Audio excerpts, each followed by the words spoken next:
நீங்கள் அறிந்திருப்பீர்கள். ஐயா பெரியார் அவர்களை சொல்லுவதற்கு எனக்கு தயக்கமாகவும் வேதனையாகவும் இருக்கிறது. ஐயா பெரியார் அவர்களை ஒரு பன்றியின் வடிவத்தில் போட்டு ஒரு ஏரிப்படத்தை இன்றைக்கு உலகம் முழுவதும், நாடு முழுவதும் அல்ல, உலகம் முழுவதும் அவர்கள் சுழற்றி விட்டிருக்கிறார்கள். ஒரு மனிதன் இறந்து 50 ஆண்டுகளுக்கு பிறகும் அவரை எதிரிகளாக கருதுகிற நிலையில் அவர்கள் இருக்கிறார்கள். இறந்து போன ஒரு தலைவரின் சிலையை 50 ஆண்டுகளுக்கு பிறகு உடைக்க வேண்டும் என்று நினைக்கிறார்கள் என்றால் நாம் தான் பெரியார் இறந்து போய்விட்டார் என்று தவறாக கருதுகிறோம். இல்லை நண்பர்களே, வாழ்கிறார் பெரியார். இன்றைக்கும் இந்த பணி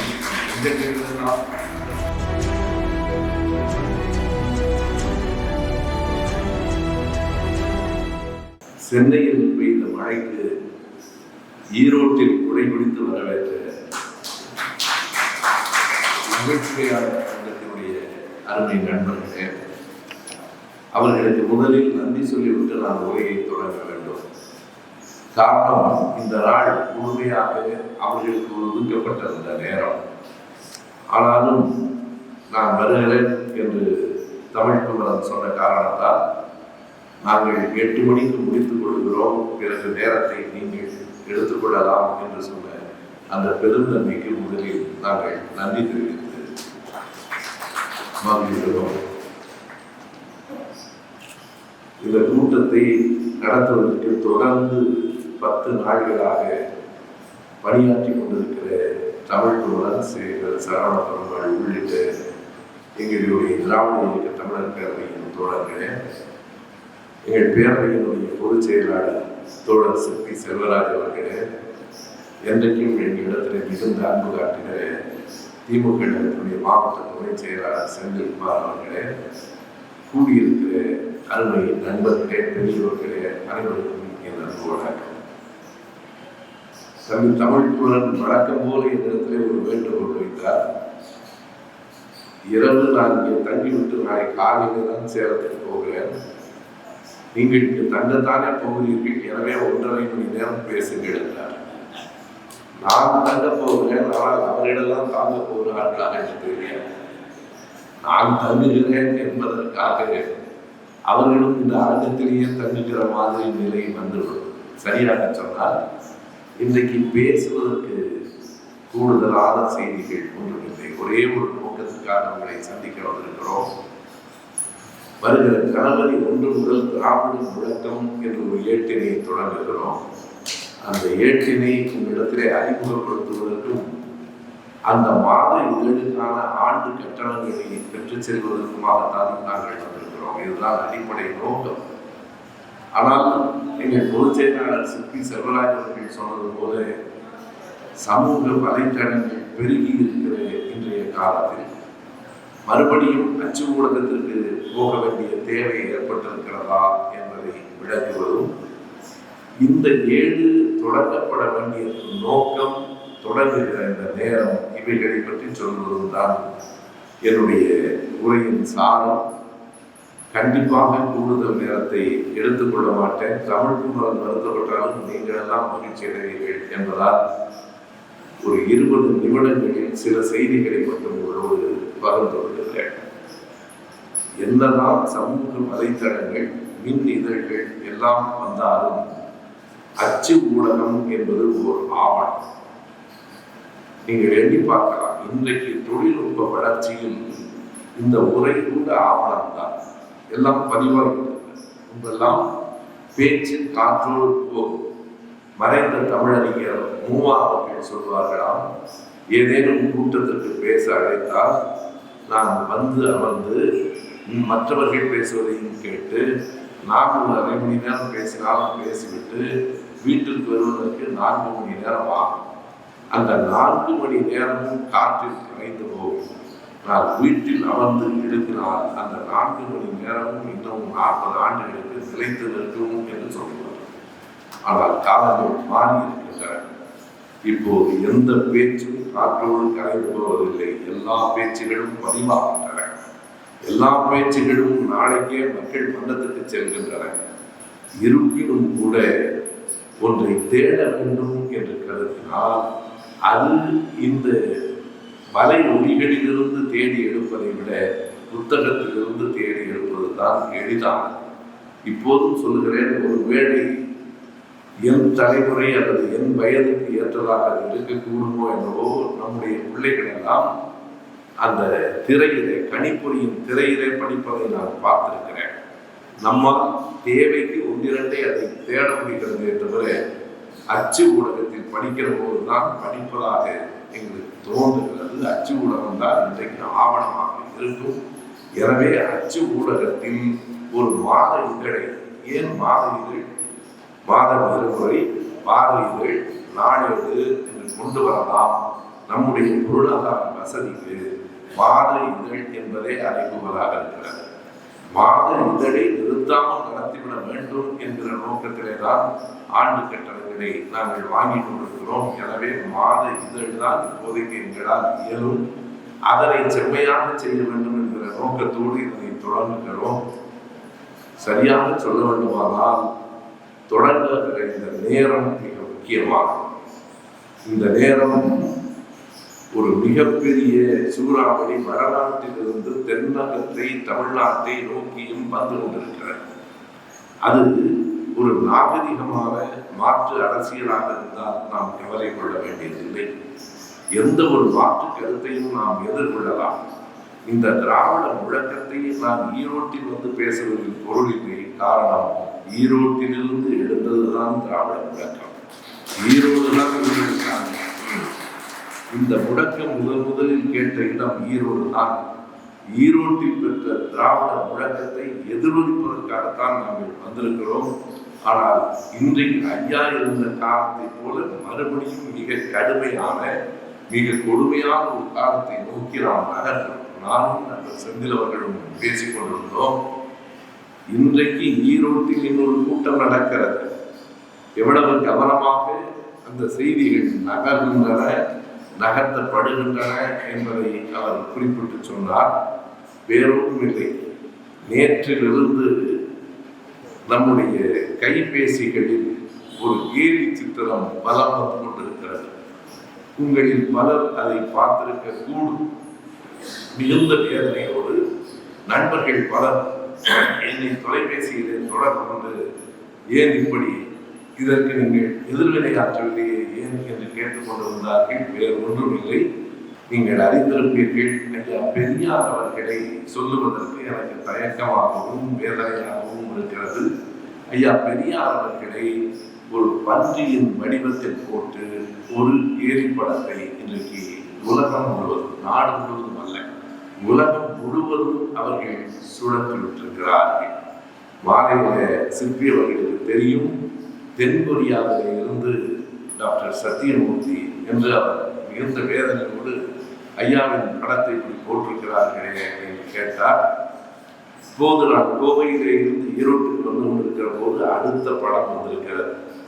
சிவபெருமானை போல ஒரு உருவம், காலால் ஐயா பெரியாரை எட்டி உதைப்பது போல அந்த கேலி சித்திரம் இப்போது வந்திருக்கிறது, 2 மணி நேரத்திற்கு முன்பு. அதற்கு பின்னால் எனக்கு கிடைத்த செய்தி, நான் வேடிக்கையாகத்தான் அதை சொன்னேன். நான் ஐயா பெரியார் அவர்களின் சிலைகள் உடைக்கப்படுகிற போதும், அவருடைய சிலைகளின் மீது இடிவு செய்யப்படுகிற போதும், அவர் பற்றிய கேலி சித்திரங்கள் வருகிற போதும் உண்மையாகவே நான் பதற்றம் அடைவதில்லை, கவலை கொள்வதில்லை. காரணம், ஐயா இறந்து போய் இன்னும் ஒரு 10 நாட்கள் கூட இல்லை. 24ஆம் தேதி ஐயா பெரியார் அவர்கள் இறந்து 50 ஆண்டுகள் நிறைவடைகின்றன. ஒரு மனிதன் இறந்து 50 ஆண்டுகளுக்கு பிறகும் அவரை எதிரிகளாக கருதுகிற நிலையில் அவர்கள் இருக்கிறார்கள். இறந்து போன ஒரு தலைவரின் சிலையை 50 ஆண்டுகளுக்கு பிறகும் உடைக்க வேண்டும் என்று நினைக்கிறார்கள் என்றால் நாம் தான் பெரியார் இறந்து போய்விட்டார் என்று தவறாக கருதுகிறோம். இல்லை நண்பர்களே, வாழ்கிறார் பெரியார். இன்றைக்கும் இந்த மண்ணில் நாடாளுமன்றத்திலே பெரியார் பெயர் சொன்னால் பதறுகிறார்கள். சேலத்திலே பெரியார் பல்கலைக்கழகத்தில் பெரியார் பற்றி நூல் எழுதினால் அதற்கு விளக்கம் கேட்கப்படுகிறது. எவ்வளவு பெரிய சிக்கலான இடத்தில் இருக்கிறோம் என்று பாருங்கள். நான் இறுதியாக பெற்ற ஒரு செய்தி மிக முக்கியமானது. என்ன சொல்கிறார்கள் என்றால், வேண்டும் என்றுதான் இப்படிப்பட்ட படங்களை அவர்கள் வெளியிடுகிறார்கள். நான் சொன்னேன், ஒன்றும் எங்களுக்கு வருத்தம் இல்லை. எப்போதும் ஒருவர் பேசுகிற ஒரு சொல் இருக்கிறதே, பேசுகிற பேச்சு இருக்கிறதே, அது யாரை நோக்கி பேசுகிறாரோ அவரின் தரத்தை எடுத்து காட்டாது. யார் பேசுகிறானோ அவனுடைய தரத்தை அது எடுத்து காட்டும், அவருடைய தரத்தை எடுத்து காட்டும். எனக்கு மோடி அவர்களின் அரசியலின் மீது மாற்று கருத்து இருக்கலாம், ஆனால் ஒரு நாளும் மோடி அவர்களை பன்றியாய் கழுதையாய் படம் போடுவதை நான் ஏற்கவே மாட்டேன். நம் தோழர்கள் செய்தால் அது கண்டிக்கப்பட வேண்டியது என்று நான் கருதுகிறேன். காரணம், அரசியல் என்பது கருத்துக்களின் மாறுபட்ட ஒரு நிலையை தவிர மனிதர்களை கேலி செய்கிற ஒரு போக்கு இல்லை. ஆனால் இந்த நாகரிகத்தை அவரிடத்தில் நாம் எதிர்பார்க்க முடியாது. நான் நாளைக்கு காலையிலே ஒருங்கிணை செய்தியிலே அதுதான் சொல்லியிருக்கிறேன். திருமால் 10 அவதாரங்களை எடுத்தால் இந்த புராணம் சொல்லுகிறது. முதல் அவதாரம் மச்ச புராணம், மச்ச அவதாரம், கடைசி அவதாரம் கல்கி அவதாரம் இன்னும் வரவில்லை. என்ன கொடுமை தெரியுமா? 9வது அவதாரம் புத்தர் அவதாரம். எந்த புத்தர் மக்களுக்கு பகுத்தறிவு செய்திகளை சொன்னாரோ அவரையே திருமாலின் அவதாரம் என்றும் அவர்கள் சொல்லிவிட்டார்கள். இந்த அவதாரங்களின் வரிசையை நான் சொல்வதற்கு காரணம், மச்ச அவதாரம், 2வது கூர்ம அவதாரம், 3வது அவதாரம் அந்த புராணங்கள் சொல்வது வராக அவதாரம். பன்றியாக கடவுள் அவதாரம் எடுத்தார் என்று அவர்கள் தான் சொன்னார்கள். நான் இப்படி நினைத்து பார்த்தேன். பாருங்கள், பெரியாரை எவ்வளவு கடுமையாக எதிர்த்தாலும் இவர்கள் உள்ளுக்குள் பெரியார் மீது எவ்வளவு மதிப்பு வைத்திருக்கிறார்கள். பெரியாரை கடவுளல்லவா போடுகிறார்கள் என்று சொன்னார். பெரியாரை வராக அவதாரம் என்று சொல்லுவதன் மூலம் பெரியாரை அவர்கள் அறிந்தோ அறியாமலோ கடவுள் என்று ஏற்றுக்கொள்கிறார்கள் போல் இருக்கிறது. நாங்கள் அப்படி இல்லை. மோடி அவர்களை நாங்கள் ஒரு கழுதையாக, பன்றியாக, நாயாக படம் வரைய மாட்டோம். காரணம், மனிதர்களை மனிதர்களாக பார்க்கிற பண்பு எப்போதும் எங்களுக்கு உண்டு. மனிதர்களை மனிதர்களாக பார்க்கவில்லை, கடவுளையே மனிதர்களாக பார்க்கவில்லை என்றால் அது அவர்களின் பண்பை எடுத்து காட்டும். நான் சொல்ல வந்த செய்தி வேறு.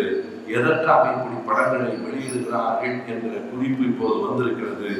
நாம் தூண்டப்படுகிறோம் என்று சொல்கிறார்கள். ஆங்கிலத்திலே சின்சியர்லி ப்ரோவோக்ட் என்று அந்த செய்தி வந்திருக்கிறது. திட்டமிட்டு பெரியாரிய நாடர்களை, திராவிட இயக்கத்தவர்களை கோபப்படுத்துகிறார்கள்.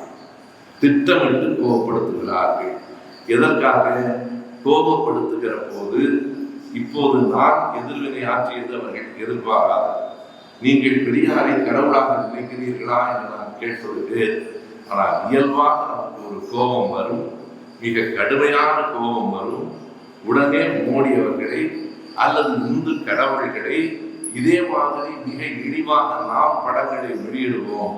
மக்களிடத்தில் கொண்டு போய் பார்த்தீர்களா, இந்து கடவுள்களை இவர்கள் இழிவுபடுத்துகிறார்கள் என்று சொல்லலாம். அவர்கள் தான் தூண்டினார்கள் என்பது வேறு. ஆனால் தூண்டப்பட்ட ஒருவர் கோபத்தின் விளைவாக செய்கிற அந்த செயல்களை எடுத்துக்கொண்டு போய் மக்களிடத்திலே காட்டி வாக்குகளை பெற்றுவிடலாம் என்று கருதுகிற போக்குதான். இதற்காகத்தான் திட்டமிட்டு இப்படி செய்யப்படுகிறது. ஒவ்வொரு ஊரிலும் ஒரு சாமியாரை உருவாக்குவது என்று 1969ஆம் ஆண்டு கர்நாடக மாநிலம் உடுப்பியிலே கூடிய RSS கூட்டத்தில் முடிவெடுத்தார்கள். அந்த அடிப்படையிலே தான் 2 நாட்களுக்கு முன்னால் மதுராந்தகத்துக்கு பக்கத்தில் நீலமங்கலம் என்கிற ஊரில் பிரம்மானந்தா என்கிற ஒரு சாமியார் பாரத மாதா கோயிலை கட்டியிருக்கிறார். அந்த கோயில் திறப்பு விழாவுக்கு RSS தலைவர் மோகன் பகவத் இருக்கிறார். அனைத்தும் திட்டமிட்டு நடத்தப்படுகிறது. இன்றைக்கும் சிதிலமடைந்த கோயில்களை, சிவாலயங்களை புதுப்பிப்பது என்று சொல்லி நண்பர்களே, ஈரோட்டில் இருக்கிற கொள்கையாளர்கள் எல்லாம் இந்த அரங்கில் இருக்கிறீர்கள், கோடீஸ்வரர்கள் எல்லாம் அந்த அரங்கில் இருக்கிறார்கள். நான் உண்மையாக சொல்கிறேன், கோடீஸ்வரர்கள் எல்லோரும் அந்த அரங்கத்தில் இருக்கிறார்கள். எனவே கடவுளின் பெயரால், மதத்தின் பெயரால் இங்கே அரசியலை தீர்மானிப்பது என்பதை நோக்கி அவர்கள் நகர்கிறார்கள். நம்மை கோபப்படுத்தி அந்த கோபத்தின் எதிர்விளைவாக நாம் சொல்லுகிற செயல்களை வைத்துக் கொண்டு திரும்ப திரும்ப மக்களிடம் சொல்லி இவர்கள் இந்து கடவுள்களை இழிவுபடுத்துகிறார்கள் என்று சொல்லி வாக்குகளை பெற்றுவிடலாம் என்று நினைக்கிறார்கள். இன்றைக்கும் கூட என்ன சொன்னார்கள்? சனாதனத்தை பற்றி நம்முடைய மாண்புமிகு அமைச்சர் உதயநிதி அவர்கள் பேசிய காரணத்தாலே தான் வடக்கே நடைபெற்ற 5 மாநில தேர்தல்களில் 3 இடங்களில் காங்கிரஸ் தோல்வியடைந்தது. அதற்கு உதயநிதி பேசிய சனாதன எதிர்ப்பு தான் காரணம் என்றார்கள். எதை அறியாமல் அவர்கள் பேசுகிறார்கள் என்றால், நாங்கள் கூட உதயநிதி அவர்கள் தமிழ்நாட்டில் புகழ்பெற்ற தலைவர் என்று கருதினோம், ஆனால் இந்திய அரசியலையே அவர்தான் முடிவு செய்கிறார் என்பதாக அவர் பேசியதால்தான் அங்கே வாக்குகள் குறைந்து போகிற 3 மாநிலங்களில் காங்கிரஸ் தோல்வியடைந்தது என்கிறார்கள். நான் இந்த வாக்கு மத்திய இதழில் எழுதியிருக்கிற 5 மாநிலங்களில் 3 இடங்களில் பாரதிய ஜனதா கட்சி வெற்றி பெற்றிருக்கிறது என்பது உண்மைதான். ஆனால் வெறும் தேர்தல்களில் பெற்றிருக்கிற இடங்களை மட்டும் வைத்து முடிவு செய்ய முடியாது, வாக்குகளையும் கூட்டி பார்த்துத்தான் முடிவு செய்ய வேண்டும். 5 மாநிலங்களிலும் 2 கட்சிகளும் பெற்றிருக்கிற வாக்குகள் எவ்வளவு? நான் அந்த புள்ளி விவரத்தை அப்படியே கொடுத்திருக்கிறேன். அது தேர்தல் ஆணையம் தந்திருக்கிற அந்த புள்ளி விவரம். பாரதிய ஜனதா கட்சி வெற்றி பெற்ற 3 மாநிலங்கள் ராஜஸ்தான், சத்தீஸ்கர், மத்திய பிரதேஷ் இருக்கிற 3 மாநிலங்களிலுமாக சேர்த்து பாரதிய ஜனதா கட்சி பெற்றிருக்கிற வாக்குகள் 4,48,00,000. 3 மாநிலங்களிலும் காங்கிரஸ் கட்சி பெற்றிருக்கிற வாக்குகள் 3,98,00,000. மிகச் சரியாக 50,00,000 வாக்குகள் பிஜேபி 3 மாநிலங்களில் பெற்றிருக்கிறது. இப்போது ஒரு கேள்வி வருகிறது, ஏன் 3 மாநிலங்களை மட்டும் ஊற்றி பார்க்க வேண்டும்? 5 மாநிலங்களில் தேர்தல் நடந்த போது 5 மாநிலங்களிலும் பெற்ற வாக்குகளை தானே கூட்டி பார்க்க வேண்டும்.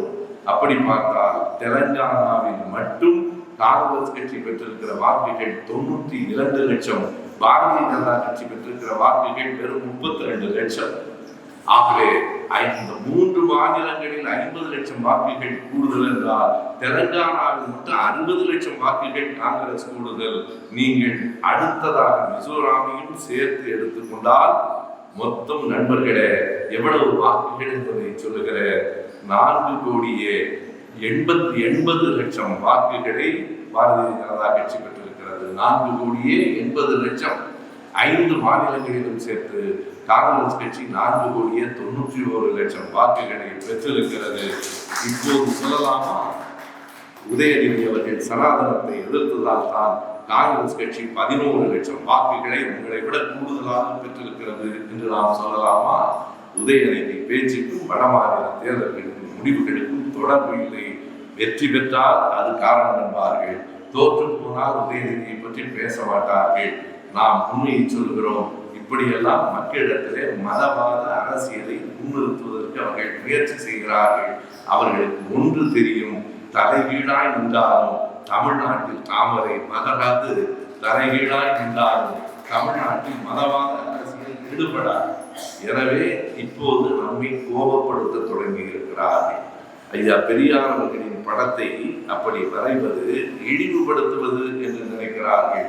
ஒன்றை எண்ணி பாருங்கள். கவிஞர் இங்குலாம் தான் சொல்லுவார், ஒரு பெண்ணை கட்டாயப்படுத்தி நிர்வாகப்படுத்தினால் அந்த அவமானம் அந்த பெண்ணுக்கு அல்ல, எவன் அதை செய்தானோ அவனே அவமதிக்கத்தக்கவன் என்று சொல்லுவார். அதுதான் அடிப்படையான செய்தி. நிர்வாணத்திலே அவமதிப்பு இல்லை, நிர்வாணப்படுத்தியவனே அவமதிக்கத்தக்கவன் என்பது போல எங்களை கோபப்படுத்துகிற நீங்கள் தான் இழிவானவர்கள். பெரியாரை ஒரு நாளும் உங்களால் படங்களால் இழிவுபடுத்திவிட முடியாது. பெயர்களை நீக்குவதால் பெரியாரை மறைக்க முடியாது. இன்னும் பல ஆண்டுகள் ஆனாலும் இந்த மண்ணில் எங்கள் நெஞ்சங்களில் பெரியார் வாழ்வார். ஒரு மிகப்பெரிய வேடிக்கையான செய்தி என்ன என்பதை அவர்கள் உணர வேண்டும். எல்லோரையும் பக்திமான்களாக ஆக்கிவிட்டால் வெற்றி பெற்று விடலாம் என்று கருதுகிறார்கள். ஒரு உண்மையை நாம் உணர வேண்டும். இப்போதே இங்கே பக்திமான்களின் எண்ணிக்கை தான் கூடுது. தமிழ்நாட்டில் கருப்பு சட்டை போன்றவர்களின் எண்ணிக்கை எவ்வளவு? பக்திமான்களின் எண்ணிக்கை தான் கூடுதல். ஆனால் திமுக கழகம் வெற்றி பெற்றிருக்கிறது. என்ன காரணம்? திருச்செந்தூருக்கு போகிறவர் திரும்ப வந்து உதயசூரியனுக்கு தான் வாக்களிக்கிறான் என்பது அவர்களுக்கு புரியவில்லை. எங்கே போனால் அந்த பக்தி என்பது வேறு, எங்கள் கடவுள் நம்பிக்கை என்பது வேறு, இந்த நாட்டின் அரசியல் என்பது வேறு என்பதை தமிழ்நாட்டு மக்கள் புரிந்து வைத்திருக்கிற வரையில் பாரதிய ஜனதா கட்சி வெற்றி பெற்றுவிட முடியாது. வட இந்தியாவிலே அந்த மதவாதம் ஈடுபடுகிறது. நாம் மறுபடியும் சொல்கிறோம், பெரியார் மன்றத்தில் இருந்தே நான் சொல்கிறேன், ஒருவருக்கான மத நம்பிக்கை என்பதும் கடவுள் நம்பிக்கை என்பதும் அவரவர்களுடைய தனிப்பட்ட அனுபவம், வாழ்க்கை சூழல் சார்ந்தது. ஆனால் நாங்கள் எந்த மதத்தையும் எதிர்ப்பதில்லை.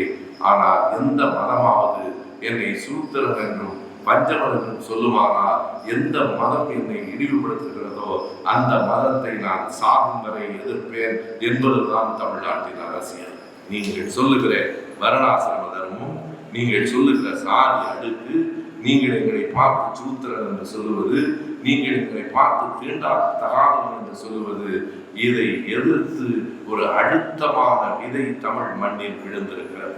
அதனாலேதான் எத்தனை கோயில்களுக்கு போனாலும், எவ்வளவு சடங்குகளில் மூழ்கி கிடந்தாலும், எத்தனை கடவுள்களை வேண்டிக் கொண்டாலும், எவ்வளவு விதமான அந்த மதத்தின் குறிகளை விட்டு கொண்டாலும், என்றைக்கும் சமூக நீதி என்பதுதான் தமிழ்நாட்டின் அடிப்படை அரசியலாக இருக்கிறது. அந்த சமூக நீதியை தகர்ப்பதற்கு நெஞ்சு உரமில்லாதவர்கள், நேர்மை திறமில்லாதவர்கள், நேரடியாக வர தயங்குகிறவர்கள் சுற்றி வளைத்து நம்மை கோபப்படுத்தி பெரியாரை இழிவுபடுத்தி எப்படியெல்லாம் இழிவுபடுத்துகிறார்கள். இன்றைக்கு படம் வரைந்தல்ல, அவர்களுக்கு ஒரு புரியவில்லை. பெரியாரின் சிலை மீது காவி சாயத்தை ஊற்றுகிறார்கள். அவர்கள் எண்ணி பார்க்க வேண்டாமா? காவி என்பது அவர்கள் கொடியின் வண்ணம். அந்த வண்ணத்தை இன்னொருவர் மீது பூசினால் அந்த சிலைக்கு இழிவு வரும் என்றால் அந்த இழிவு காவியின் மூலம் வருகிறது என்பதுதான் என் பொருள். காவியை வீசினால் ஒருவன் இழிவுபடுத்தப்படுவான் என்றால் காவி என்பது இழிவானது என்று அவர்களே ஏற்றுக்கொள்கிறார்கள் என்ற பொருள். என்றைக்கும் நண்பர்களே, கருப்பும் சிவப்பும் நீலமும் இணைந்து நிற்கிற வரையில் இந்த மண்ணுக்குள் காவி ஒரு நாள் வர முடியாது. எனவேதான் அவர்கள் நேரடியாக வராமல் சிலரை மறைமுகமாகவும் உள்ளே அனுப்பி வைத்திருக்கிறார்கள். அவர்கள் இளைஞர்களை கவர்வார்கள், திமுகவின் வாக்குகளை பிரித்தெடுப்பார்கள் என்று நினைக்கிறார்கள். எதற்கும் இந்த மண்ணில் இடமில்லை. எனவே இந்த காலகட்டம் என்பது நம்முடைய குரல் ஓங்கி ஒலிக்க வேண்டிய காலகட்டம். இந்த காலகட்டம் என்பது மக்களுக்கு உண்மைகளை எடுத்து சொல்ல வேண்டிய காலகட்டம். அதனை பேச்சின் மூலமாக, வெவ்வேறு வடிவங்களின் மூலமாக எங்களால் இயன்ற அளவில், இயன்ற வகையில் நாங்கள் செய்து கொண்டிருக்கிறோம்.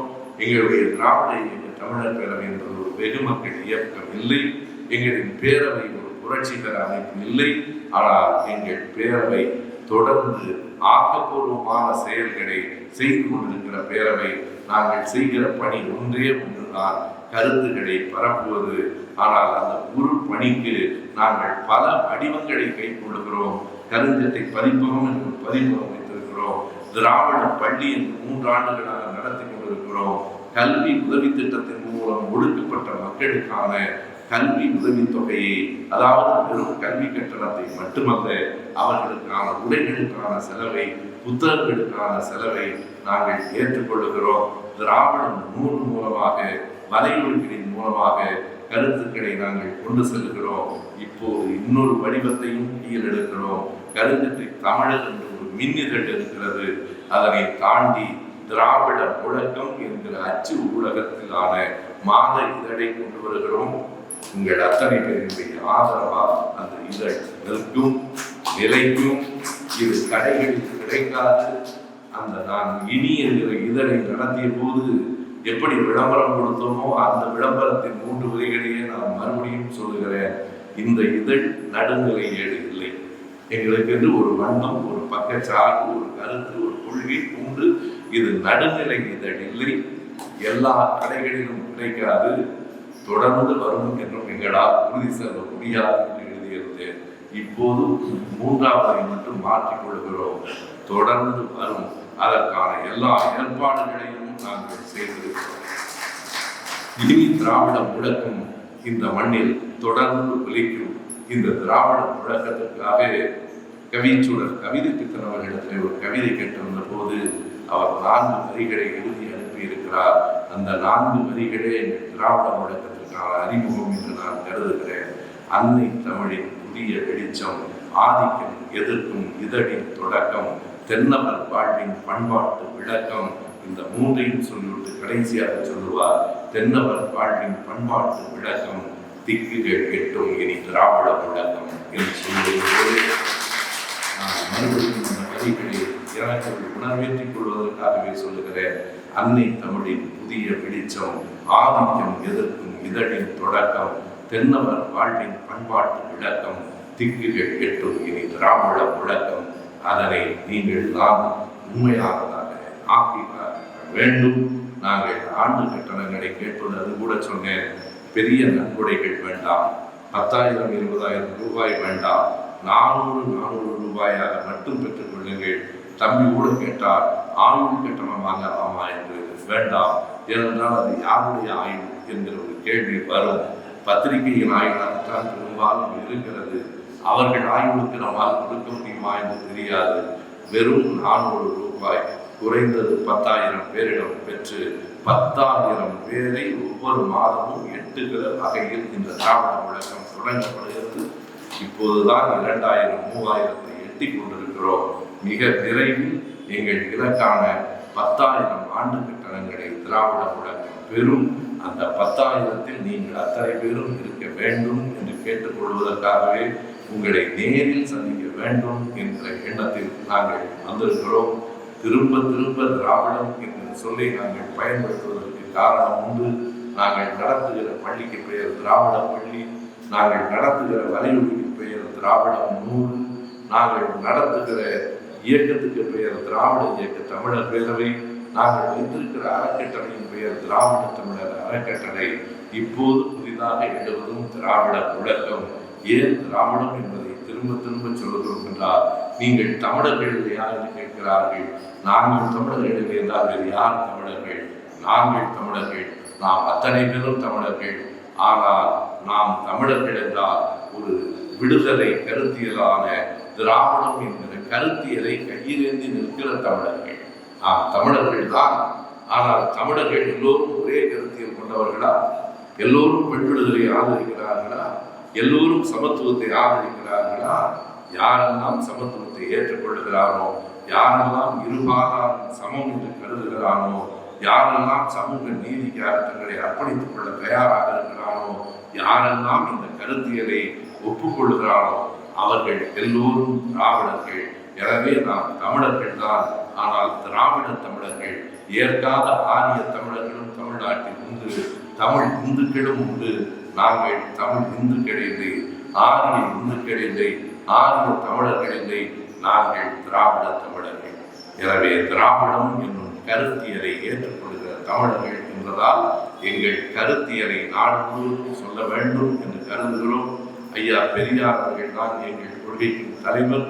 திராவிட இயக்க தமிழர் பேரவை என்று வைத்திருந்தாலும் திமுக கழகத்தின் தலைவர் தளபதி தான் எங்களுக்கும் தலைவர். நாங்கள் எந்த இடத்திலும் நடுநிலை இல்லை.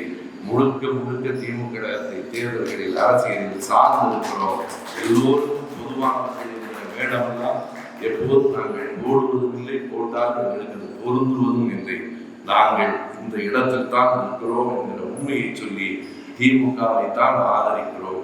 தேர்தல் நேரத்திலும் மற்ற இடங்களிலும் திமுக கழகத்தை தான் ஆதரிக்கிறோம்.